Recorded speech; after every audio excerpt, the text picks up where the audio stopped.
Assalamualaikum warahmatullahi wabarakatuh. Selamat pagi Bapak Ibu semuanya. Terima kasih telah menyempatkan waktunya untuk mengikuti kegiatan safety meeting pada pagi hari ini. Jadi yang pertama di sini saya akan eh, mungkin akan menerima laporan dari Bapak Ibu sekalian mengenai kejadian-kejadian apa saja yang telah terjadi pada kejadian-kejadian yang terjadi pada proyek kita pada bulan kemarin. Kemudian nanti mungkin kita akan sedikit membahas bagaimana investigasi K3 yang baik dan benar untuk mencegah terjadinya kecelakaan di proyek. Mungkin ada yang bisa menjelaskan atau melaporkan bagaimana situasi pada bulan kemarin. Silakan. Izin Pak, untuk proyek kami kemarin itu ada beberapa pekerja yang tidak memakai APD lengkap sehingga dia mengalami beberapa cedera seperti ada pekerja yang terkena cangkul dan kepalanya terpentok. Baik, mungkin dari rekan-rekan yang lain ada lagi yang menemukan suatu kejadian atau suatu permasalahan. Em, Baik Pak, saya jelaskan. Dari kemarin itu terjadinya kecelakaan mayoritas masalahnya sama karena tidak lengkapnya penggunaan APD, Pak. Oke. Tapi selama bulan kemarin, alhamdulillah kan tidak ada kecelakaan-kecelakaan yang parah. Aman Pak. Baik, mungkin sini saya akan sedikit mengulas mengenai investigasi K3. Di sini root cause investigation process atau proses investigasi akar masalah. Jadi yang pertama, jika terjadi suatu kejadian atau insiden, kita harus mengamankan situasi dan lokasi kejadian tersebut. Kemudian kita mengumpulkan informasi tersebut.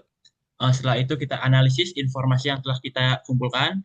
Setelah kita analisis, kita dapat mengidentifikasi kejadian tersebut.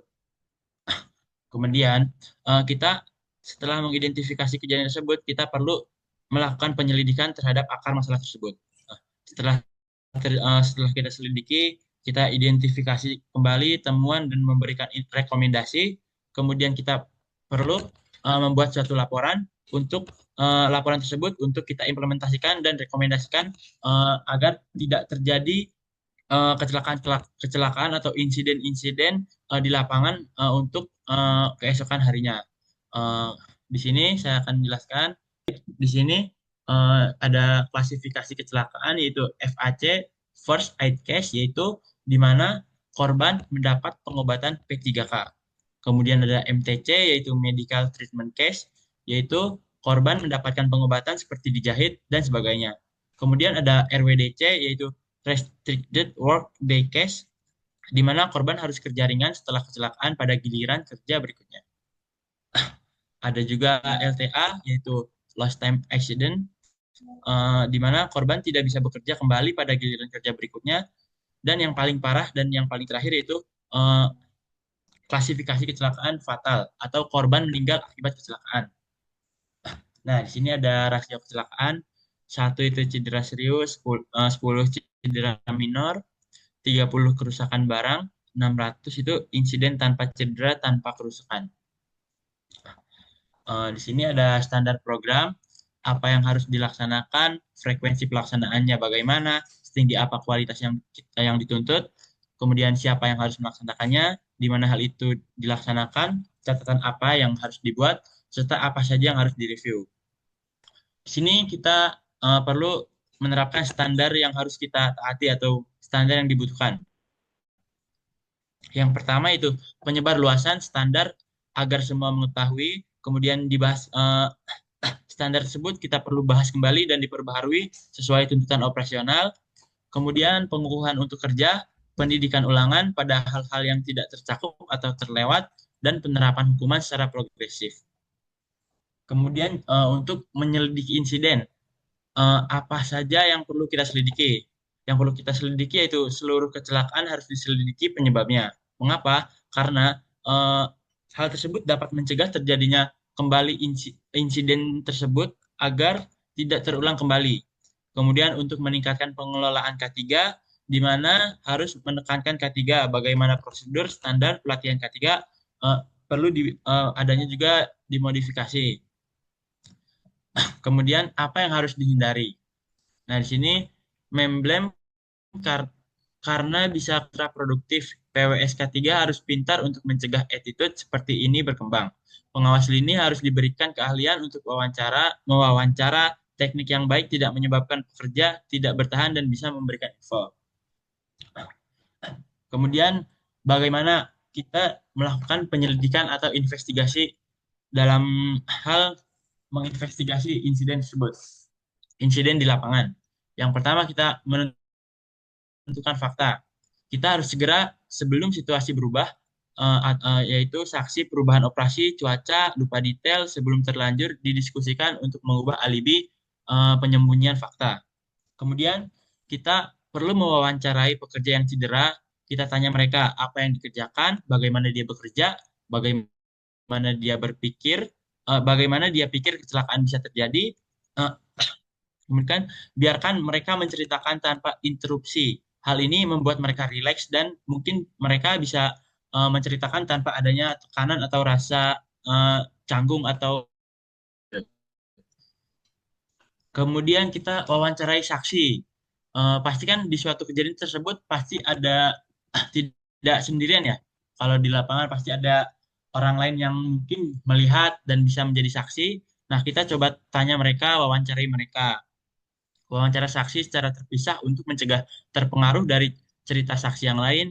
Kemudian biarkan mereka menceritakan secara bebas. Nah, setelah mewawancarai mewawancarai pekerja yang cedera dan saksi, kita inspeksi tempat kejadian, uji area di mana kecelakaan bisa terjadi dan peralatan yang menyebabkan kondisi tidak aman. Setelah itu, kita bisa mereview prosedur kerja, meyakinkan apakah ada instruksi yang spesifik pada bahaya di tempat kerja atau tidak. Kemudian kita review pelatihan. Apakah pekerja diberikan pelatihan yang memadai untuk bekerja? Di beberapa pabrik digunakan daftar periksa penyelidikan untuk membantu pengawas dalam pengujian yang sistematis. Kemudian setelah menentukan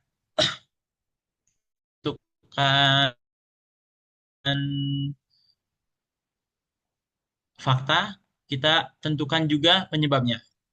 Untuk kondisi yang tidak aman, kita harus mengetahui apakah pengawas ini menspesifikasi dan menyediakan peralatan untuk digunakan pekerja, apakah pekerja telah dilatih dalam penggunaan peralatan, apakah pengawas melakukan tindakan koreksi ketika dia melihat kondisi tidak aman, dan untuk kondisi yang tidak aman, kita perlu menanyakan apakah pekerja mencoba menyederhanakan permasalahan tersebut, apakah dia sedang mengejar deadline, apakah dia dalam kondisi emosional, apakah peralatan yang mau digunakan tempatnya cukup jauh sehingga situasinya kurang mendukung. Pertanyaan-pertanyaan tersebut dapat memberikan info kepada kita dalam menentukan penyebab apa yang terjadi, apa yang menyebabkan insiden tersebut terjadi.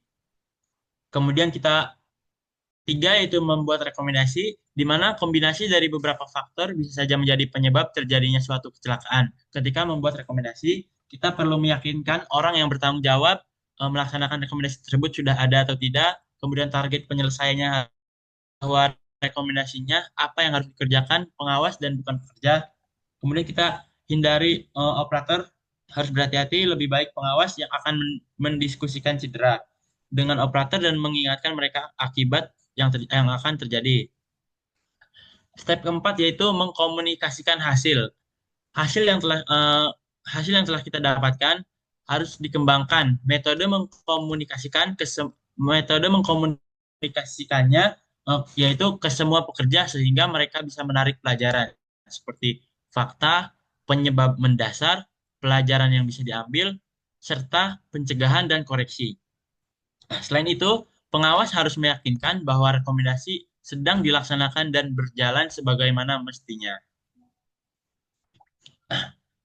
Mungkin sejauh ini ada yang ingin ditanyakan oleh rekan-rekan sekalian. Saya Pak, mohon izin Pak, saya mau Silakan. bertanya sedikit. Bagaimana kalau pekerja bandel tidak mau memakai APD? Mungkin langkahnya apa? Baik, terima kasih Pak Ayas. mungkin yang dapat kita lakukan sebagai tenaga K3 di dalam suatu proyek, kita perlu adanya pendekatan yang baik terhadap para pekerja. Karena mau bagaimanapun kita, setegas apapun kita, jika kita tidak bisa mengambil hati para pekerja, para pekerja pun tidak akan mau mendengar kita. Pasti para pekerja akan menyepelekan kita meskipun kita mungkin memiliki jabatan.